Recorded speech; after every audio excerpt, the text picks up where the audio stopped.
আসসালামু আলাইকুম, কেমন আছেন সবাই? দেখতে পাচ্ছেন আমার এইখানে একজন লোক কাজ করতেছে।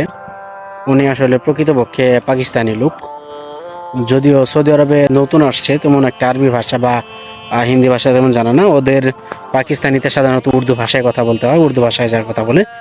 এই লোকটা এইখানে সৌদি আরবে প্রায় 3 মাস যাবত আসছে।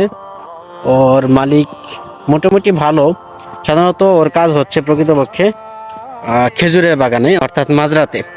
এখানে দেখতে পাচ্ছেন যে গাছগুলো কাটা হচ্ছে, এই গাছগুলো সাধারণত উট, দুম্বা বা বকরিকে খাওয়ানোর জন্য কাটানো হচ্ছে।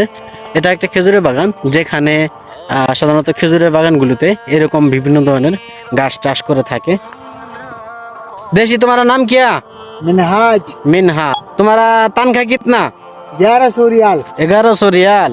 कितना महीना हुआ सऊदी में? तीसरा महीना चल रहा है। 3 महीना चल रहा है अभी। যাই হোক, এই ছিল একটি ক্ষুদ্র একটি ভিডিও।